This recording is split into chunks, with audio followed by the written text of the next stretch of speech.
बच्चों, आज के इस वीडियो में हम रुधिर दाब के बारे में पढ़ेंगे, लेकिन इससे पहले हम लोग बहुत सारे वीडियो डाल चुके हैं अपने HPM ऑनलाइन क्लासेज में।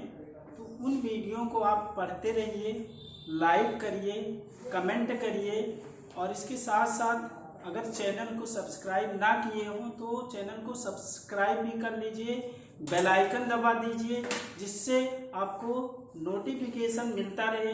जो वीडियो हम अपलोड करें उसका नोटिफिकेशन आपको मिलता रहे और इन वीडियो को आप बड़े ही मन से पढ़ते रहें, पूरा तैयार करते रहें, क्योंकि इस समय अभी स्कूल नहीं चल पा रहा है।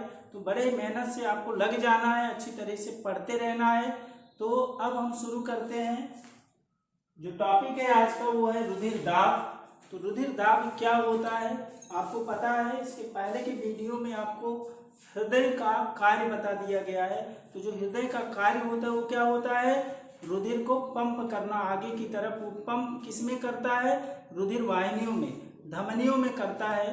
तो उस समय जब रुधिर क्या होता है, जाता है धमनियों में, तो रुधिर के द्वारा धमनी की दीवार जो होती है उस पर दाब लगता है और उसी दाब को क्या बोलते हैं, रुधिर दाब। क्योंकि आपको पता है कि जो हृदय होता है वो संकुचित होता है, सिकुड़ता है और फैलता है। तो सिकुड़ने के समय और जब वो अनुशीतलन अवस्था में रहता है, फैला अवस्था में रहता है, तो दोनों अवस्थाओं में रुधिर का दाब अलग अलग होता है। तो यहाँ पर ये क्लियर हो गया होगा। रुधिर के द्वारा रुधिर वाहिनियों पर लगने वाले दाब को क्या बोलते हैं, रुधिर दाब। और या जो रुधिर दाब होता है दो होता है, एक होता है प्राकुंचन रुधिर दाब, प्राकुंचन रुधिर दाब, और दूसरा होता है अनुशीतलन रुधिर दाब। अनुशीतलन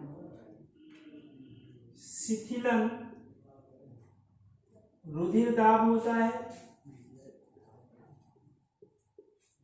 इसको इंग्लिश में जो प्राकुंचन है इसको इंग्लिश में बोलते हैं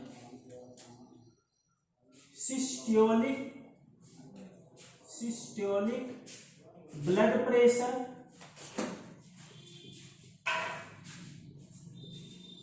और इसको बोलते हैं diastolic blood pressure.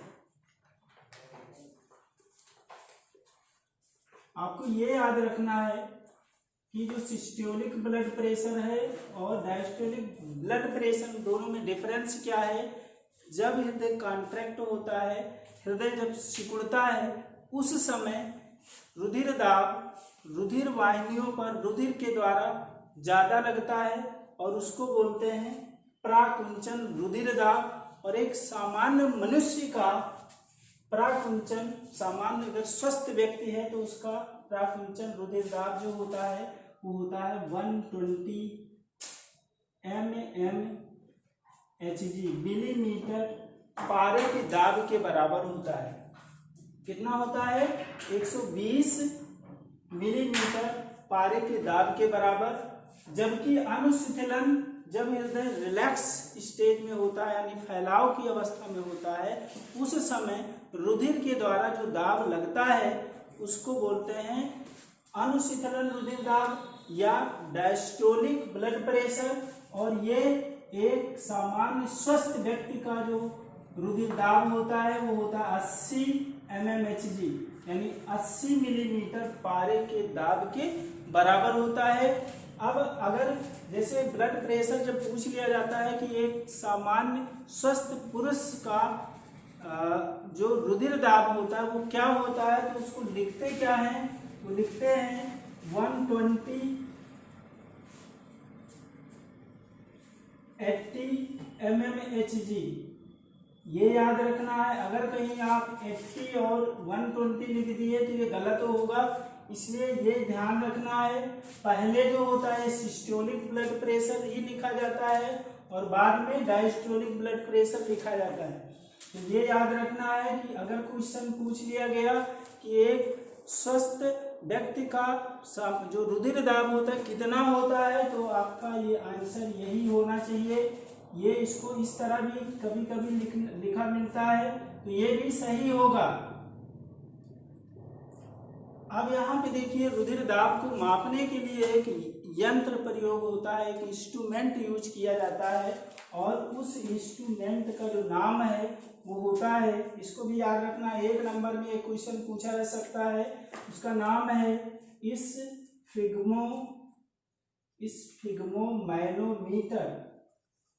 Manometer. Question इस तरह पूछ सकता है कि वो कौन सा यंत्र है जो रुधिर दाब मापने के काम आता है। तो आंसर क्या होगा, मैनोमीटर, ये याद रखना है।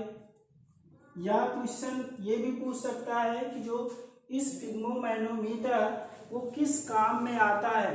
तो आंसर ये हो जाएगा, जो ये होता है ये रुधिर दाब मापने के काम में आता है।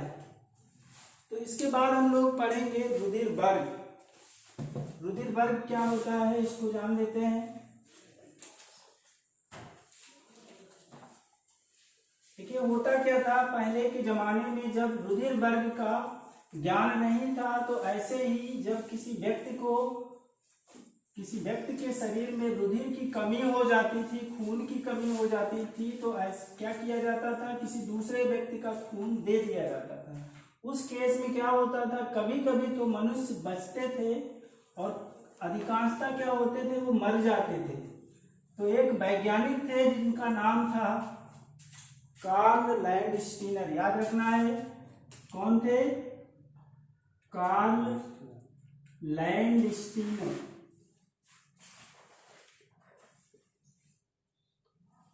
इन्होंने क्या किया, अध्ययन किया, और जो विभिन्न जो ग्रुप है, यानी मनुष्य का जो पॉपुलेशन है, उसमें ये पाया कि जो है 4 तरह के रुधिर वर्ग पाए जाते हैं। और यहाँ पर इन्होंने कैसे पता लगाया, उन्होंने रुधिर का अध्ययन किया, तो ये पाया कि रुधिर में 2 प्रकार के प्रोटीन मिलते हैं। एक होता है प्रतिजन और दूसरा होता है प्रतिरक्षी।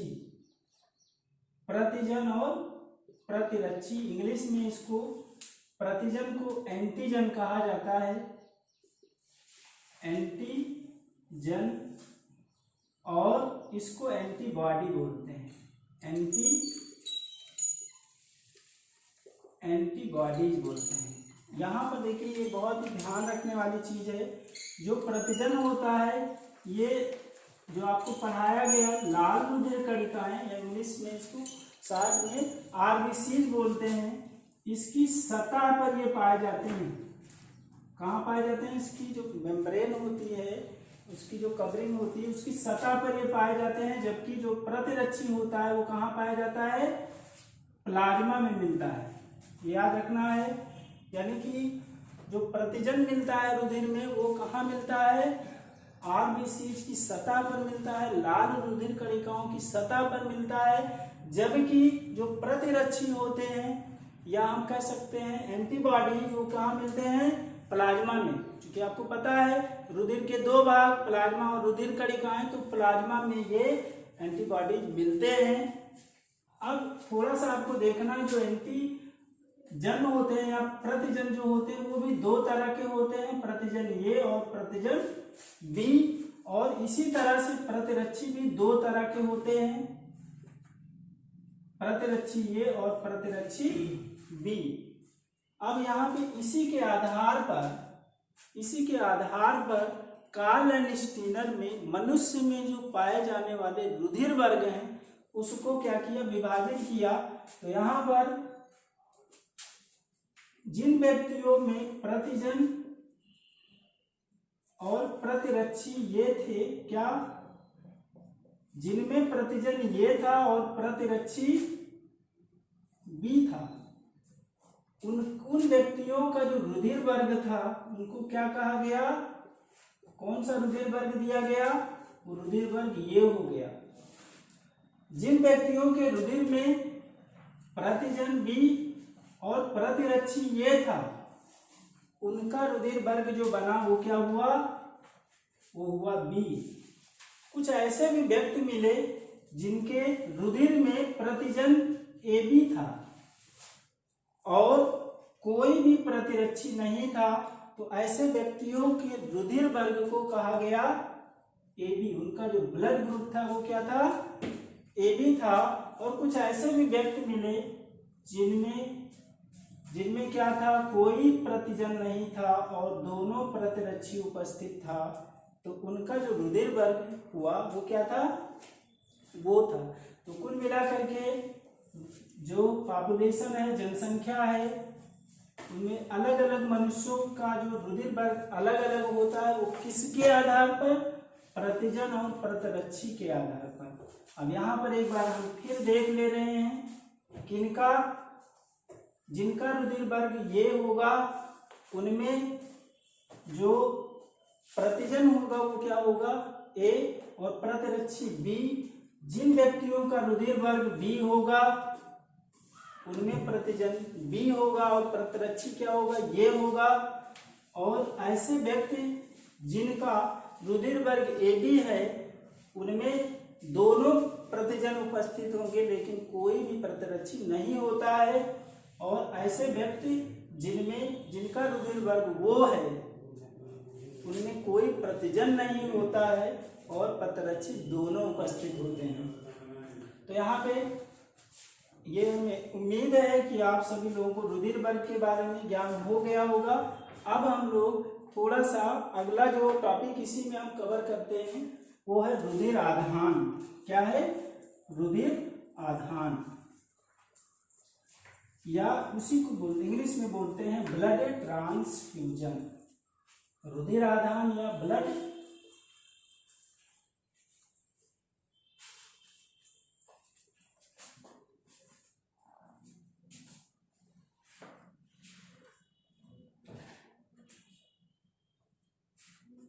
रुधिर आधान या ब्लड ट्रांसफ्यूजन। यहाँ पे देखिए, इसको हम बड़े ही आसानी से समझ सकते हैं।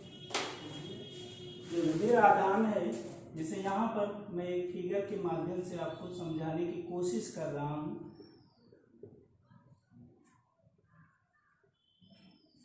ये काफी हेल्दी पर्सन है और ये ऐसा व्यक्ति जिसकी बॉडी में, जिसके शरीर में रुधिर की कमी, खून की कमी हो गई है। क्या होता है? जब खून की कमी हो जाती है तो उसे किसी दूसरे व्यक्ति से ही दिया जाता है। तो यहाँ पर यही जो प्रोसेस होती है, किसी एक व्यक्ति से दूसरे व्यक्ति को रुधिर देना, वो कहलाता है क्या? रुधिर आधान कहलाता है। यहाँ पर जो व्यक्ति रुधिर को देता है उसको दाता कहते हैं। क्या बोलते हैं? दाता, या इंग्लिश में डोनर बोलते हैं। क्या बोलते हैं?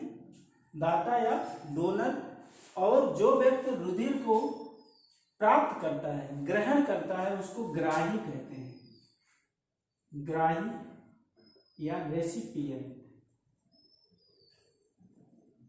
रेसिपिएंट बोलते हैं या रिसीवर बोलते हैं। तो ये क्लियर हुआ। दाता और ग्राही, मतलब जो रुधिर को देता है उसको दाता, और जो रुधिर को प्राप्त करता है उसको क्या बोलते हैं? ग्राही। तो यहाँ पर आपको पता है कि रुधिर वर्ग कितने होते हैं? 4। एक टेबल के माध्यम से हम ये समझ लेंगे कि कौन से रुधिर वर्ग वाले व्यक्ति को, कौन सा रुधिर वर्ग वाला व्यक्ति रुधिर आधान कर सकता है। तो आपको पता है रुधिर वर्ग कितने होते हैं? 4 होते हैं। कौन कौन से हैं? 4 जो हैं, एक है ये, बी, ए बी और वो। यहाँ पर भी ये ऐसे व्यक्ति यहाँ पर हम लोग रखे हैं कि जो क्या कर रहा है, एक दाता है और दूसरा क्या है? ग्राही है। जैसे यहाँ पर हम डोनर दिखा रहे हैं, डोनर यानी दाता, दाता रुधिर वर्ग, और ये रेसिपिएंट है यानी कि ग्राही रुधिर वर्ग, ग्राही रुधिर वर्ग।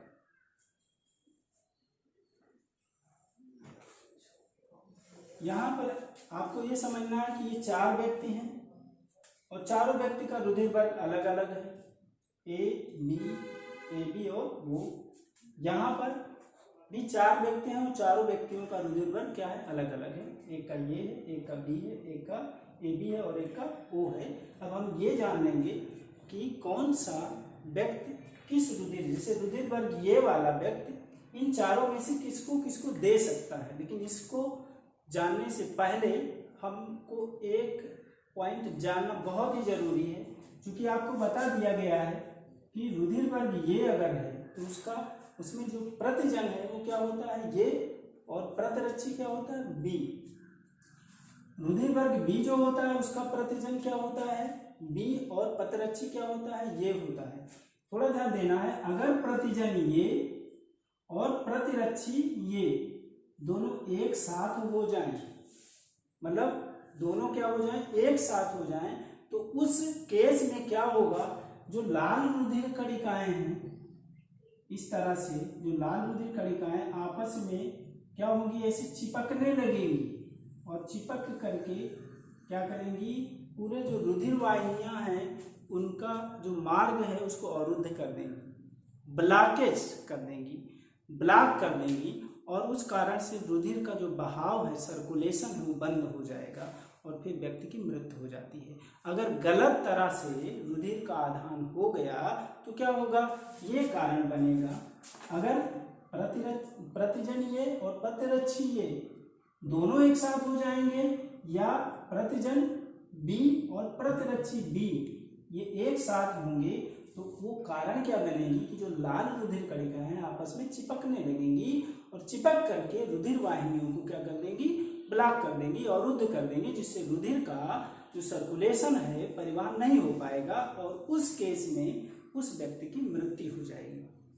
तो यहाँ पर क्या है, जो रुधिर वर्ग ए वाला व्यक्ति, क्योंकि इसके पास भी प्रतिजन ये है और प्रतिरक्षी क्या है, बी है, इसके पास भी सेम चीज है, ये है और बी है, तो ये इसको दे सकता है, कोई समस्या नहीं। लेकिन यहाँ पर ये दे नहीं सकता है क्योंकि इसके पास प्रतिजन जो होता है वो बी होता है और प्रतिरक्षी ये, तो प्रतिजन ये और प्रतिरक्षी ये दोनों एक साथ हो जाएंगे, जो कारण बनेंगे क्या, आरबीसीज की चिपकने का, या इसी को बोलते हैं रुधिर का अभिश्लेषण, यानी आरबीसीज का अभिश्लेषण। अभिश्लेषण कहलाता है एग्लूटिनेशन ऑफ द आरबीसीज, चिपकने की जो प्रक्रिया है। तो यहाँ पर संभव है, यहाँ पर संभव नहीं है, इसको दिया जा सकता है क्योंकि यहाँ दोनों प्रतिरक्षी उपस्थित होते हैं, इसलिए इसको नहीं दिया जा सकता है। इसी तरह से बी में बी ए को नहीं दे सकता है, बी को दे सकता है, ए बी को दे सकता है, इसको नहीं दे सकता है। ए बी जो है, ए बी यहाँ पर देखिए इसके पास प्रतिजन ये है और प्रतिरक्षी, इस केस में ये पॉसिबल नहीं है, यहाँ पॉसिबल नहीं, इसको पॉसिबल है, यहाँ पॉसिबल नहीं है। और वो जो होता है वो सभी को दे सकता है, वो जो है वो सभी को दे सकता है, सभी रुधिर वर्ग के व्यक्तियों को दे सकता है। तो इस टेबल से आपको यहाँ पे एक चीज मिल रहा है, वो क्या मिल रहा है, एक ऐसा रुधिर वर्ग है जो कौन सा, रुधिर वर्ग ए बी, इस सभी से रुधिर को, चारों रुधिर वर्ग से वाले व्यक्तियों से, ए बी और ओ, सभी से ले सकता है। तो ऐसे रुधिर वर्ग जो सभी रुधिर वर्ग के व्यक्तियों से रुधिर को ले सके उनको कहा जाता है सर्वग्राही। क्या बोलते हैं, सर्वग्राही। तो सर्वग्राही जो रुधिर वर्ग है वो कौन सा है, ए बी। एक नंबर में क्वेश्चन पूछा जा सकता है, याद कर लेना है। और यहाँ पर आप देखिए जो वो रुधिर वर्ग है एक ऐसा है जो सभी रुधिर वर्ग वाले व्यक्तियों को रुधिर दे सकता है, खून को दिया जा सकता है ऐसे। तो क्या है, कौन कौन, इसको क्या बोलेंगे, सर्वदाता। देने वालों को क्या बोलते हैं, दाता। तो यहाँ पर जो सर्वदाता रुधिर वर्ग है, सर्वदाता रुधिर वर्ग वो क्या होता है, वो, इसको भी याद रखना है। तो आज के इस वीडियो में हम सभी लोग पढ़े क्या, एक तो पढ़े रुधिर दाब, दूसरा रुधिर वर्ग और तीसरा क्या पढ़े, रुधिर आधान। फिर हम एक नए वीडियो के साथ जल्द ही फिर मिलेंगे। Thank you.